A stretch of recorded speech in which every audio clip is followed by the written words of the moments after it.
എല്ലാവർക്കും നമസ്കാരം. ഇന്ന് നമ്മുടെ പച്ചക്കറി ചെടികൾക്കും പൂച്ചെടികൾക്കും പഴച്ചെടികൾക്കുമൊക്കെ ഒരുപോലെ ഉപയോഗിക്കാൻ പറ്റുന്ന ഒരു മികച്ച വളം തയ്യാറാക്കാം. ഇതൊരു ഫെർട്ടിലൈസറായിട്ട് മാത്രമല്ല, പെസ്റ്റിസൈഡായിട്ടും ഫംഗിസൈഡായിട്ടൊക്കെ നമുക്ക് ഉപയോഗിക്കാൻ പറ്റും. അപ്പോൾ നമുക്ക് വീഡിയോയിലേക്ക് കടക്കാം. അതിനായിട്ട് നമ്മൾ ഒരു പാത്രത്തിലേക്ക് 1 ടേബിൾ സ്പൂൺ മഞ്ഞൾപ്പൊടിയും 1 ടേബിൾ സ്പൂൺ തേയിലപ്പൊടിയും ഇട്ട് കൊടുക്കാം. മഞ്ഞൾപ്പൊടിയുടെയും തേയിലപ്പൊടിയുടെയും അളവ് അല്പം കൂടിയാലും പ്രശ്നമല്ല, അത് ചെടികൾക്ക് ഒരുപാട് നല്ലതാണ്. ഇനി ഇട്ട് കൊടുക്കുന്നതാണ് നമ്മുടെ മെയിൻ ഐറ്റം. ഇത് ചാരമാണ്. 3 ടേബിൾ സ്പൂണാണ് ഇട്ട് കൊടുക്കുന്നത്. ഇനി ഇതിലേക്ക് 2 ദിവസം പഴക്കമുള്ള 1 ലിറ്റർ പുളിച്ച കഞ്ഞിവെള്ളമാണ് ചേർത്ത് കൊടുക്കുന്നത്. അതിനുശേഷം എല്ലാം കൂടി ഒന്ന് മിക്സ് ആക്കിയതിന് ശേഷം 1 ദിവസം മുഴുവനും അടച്ചു വെക്കണം. നിങ്ങൾക്ക് ഇവിടെ പുളിച്ച കഞ്ഞിവെള്ളത്തിന് പകരം അതേ ദിവസത്തെ കഞ്ഞിവെള്ളം വേണമെങ്കിലും എടുക്കാം. അങ്ങനെയാണ് എടുക്കുന്നതെങ്കിൽ 3-4 ദിവസം ഇതുപോലെ വെച്ചതിന് ശേഷം വേണം നേർപ്പിച്ച് ചെടികൾക്ക് ഒഴിച്ചു കൊടുക്കാൻ. ഇപ്പോൾ ഈ കാണുന്നത് 1 ദിവസം കഴിഞ്ഞതാണ്. നന്നായിട്ട് പതഞ്ഞ് ഫെർമെൻ്റ് ആയിട്ടാണ് ഇരിക്കുന്നത്. ഇങ്ങനെ ഫെർമെൻ്റ് ചെയ്ത് ഒഴിച്ചു കൊടുക്കുമ്പോൾ ചെടികൾക്ക് ഈ വളത്തിൻ്റെ 10 ഇരട്ടി ഗുണമാണ് കിട്ടുന്നത്. ഇനി ഇത് ഒരു പാത്രത്തിലേക്ക് ഒഴിച്ചതിന് ശേഷം ഇതിൻ്റെ 4 ഇരട്ടി വെള്ളവും കൂടി ഒഴിച്ച് നേർപ്പിച്ചതിന് ശേഷം എല്ലാ ചെടികൾക്കും ഒഴിച്ചു കൊടുക്കാം. അതുപോലെ നമ്മൾ ശ്രദ്ധിക്കേണ്ട ഒന്നാണ്, ചീരയില പോലെയുള്ള ഇലച്ചെടികൾക്ക് ഒഴിച്ചു കൊടുക്കണ്ട.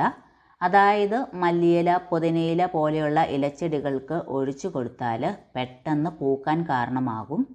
അതായത് ഇതിൽ നൈട്രജൻ, ഫോസ്ഫറസ്, പൊട്ടാഷ് എന്നീ ഘടകങ്ങൾ നല്ല അളവിൽ അടങ്ങിയിട്ടുണ്ട്. അതുകൊണ്ട് പൂക്കളും കായ്കളും ഒക്കെ ഉണ്ടാകാറായിട്ട് നിൽക്കുന്ന പൂച്ചെടികൾക്കും പഴച്ചെടികൾക്കും പച്ചക്കറിക്കൊക്കെ ഇത് ഒഴിച്ചു കൊടുക്കുന്നത് വളരെ നല്ലതാണ്. അതുപോലെ വാഴ, തെങ്ങ്, കപ്പ തുടങ്ങിയ വിളകൾക്ക് ഏറ്റവും നല്ലതാണ് ചാരം. മറ്റെല്ലാ ജൈവവളങ്ങളും പോലെ ചാരവും നമുക്ക് അടിസ്ഥാന വളമായിട്ട് ഉപയോഗിക്കാവുന്നതാണ്. അതായത് ചെടികൾ നടുന്ന സമയത്തും വിതയ്ക്കുന്നതിന് മുമ്പും തടമെടുത്ത് നടുമ്പോൾ തടത്തിനുള്ളിലുമൊക്കെ നമുക്ക് ചേർത്ത് കൊടുക്കാവുന്നതാണ്. ഈ ഒരു ലായനി ചെടികൾക്ക് മേലെ സ്പ്രേ ചെയ്ത് കൊടുക്കുകയാണെങ്കിൽ അതിൽ വന്നിരിക്കുന്ന പ്രാണിശല്യം ഒഴിവാക്കാൻ നല്ലതാണ്. അതുപോലെ പയറുകളിലും മറ്റും കാണുന്ന മുഞ്ഞ ശല്യം മാറുവാനായിട്ട് കുറച്ച് ചാരത്തിനൊപ്പം അല്പം ഉപ്പും കൂടി ചേർത്ത് ഇലകളിൽ വിതറി കൊടുത്താൽ മതിയാകും. മഴക്കാല സമയത്ത് നമുക്ക് നേരിട്ട് ചെടികളുടെ ഇലകളിൽ വിതറി കൊടുക്കുന്നതിനും അതുപോലെ ചെടികളുടെ ചുവട്ടിൽ നിന്ന് അല്പം മാറ്റി 2 ടേബിൾ സ്പൂൺ ചാരം മാസത്തിൽ ഇട്ട് കൊടുക്കുന്നതും വളരെ നല്ലതാണ്. എന്നാൽ വേനൽക്കാലത്ത് ചാരം നമ്മൾ ഇട്ട് കൊടുക്കുമ്പോൾ ഇതുപോലെ കഞ്ഞിവെള്ളത്തിൽ കലക്കി ഒഴിച്ച് കൊടുക്കുന്നതാണ് നല്ലത്. കാരണം ചാരത്തിന് അല്പം ചൂട് കൂടുതലാണ്. കഞ്ഞിവെള്ളത്തിന് നല്ല തണുപ്പുള്ളത് കൊണ്ട് ചാരം കഞ്ഞിവെള്ളത്തിൽ കലക്കി ചെടികളുടെ ചുവട്ടിലും ഇലകളിലും മറ്റും മൊത്തത്തിൽ നനയുന്ന രീതിയിൽ ഒഴിച്ചു കൊടുക്കുകയാണെങ്കിൽ ഇതൊരു നല്ലൊരു വളമായിട്ടും കൂടാതെ നല്ലൊരു പെസ്റ്റിസൈഡായിട്ടും ഫംഗിസൈഡായിട്ടും ഒക്കെ നമുക്ക് പ്രവർത്തിക്കുന്നതാണ്. കൂടാതെ കഞ്ഞിവെള്ളത്തിൽ നൈട്രജനും ഫോസ്ഫറസും പൊട്ടാഷും തുടങ്ങിയ മൂലകങ്ങൾ അടങ്ങിയിട്ടുണ്ട്.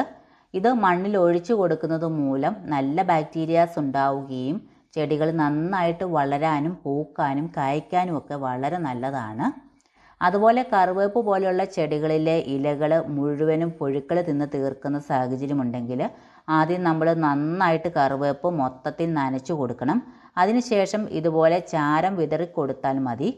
പിന്നെ വെള്ളിച്ചയുടെ ശല്യമൊക്കെ ഉള്ള ചെടികളാണെങ്കിൽ ഇതുപോലെ നനച്ചതിന് ശേഷം ഇലകൾ കമിഴ്ത്തി പിടിച്ചതിന് ശേഷം ചാരം തൂവി കൊടുക്കാം.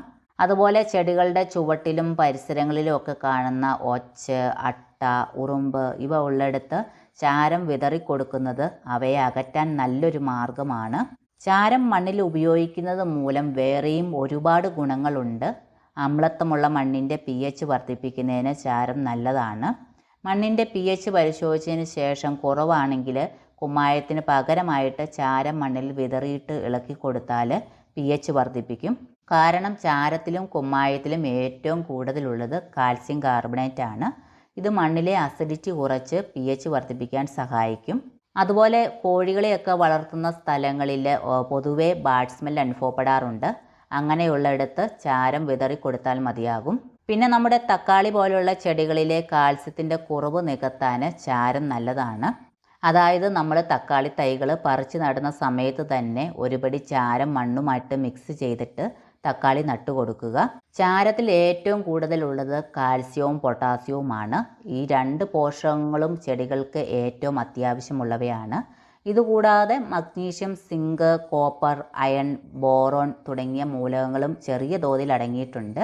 നല്ല രീതിയിൽ കാൽസ്യം കിട്ടുന്നത് കൊണ്ട് തന്നെ ചെടികളുടെ ഇലകളുടെയും തണ്ടുകളുടെയും വളർച്ചയ്ക്കും പ്രതിരോധശേഷിക്കും കാൽസ്യം അത്യാവശ്യമാണ്. പിന്നെയുള്ളത് പൊട്ടാസ്യമാണ്. ചെടികളിൽ പൊട്ടാസ്യത്തിൻ്റെ അളവ് വളരെ പ്രാധാന്യമർഹിക്കുന്നവയാണ്. പൂച്ചെടികളിലും പച്ചക്കറി ചെടികളിലും പഴച്ചെടികളിലുമൊക്കെ നിറയെ പൂവിടാനും കായ്ഫലം ഉണ്ടാകാനും ഒക്കെ പൊട്ടാസ്യം വളരെ അത്യാവശ്യമാണ്.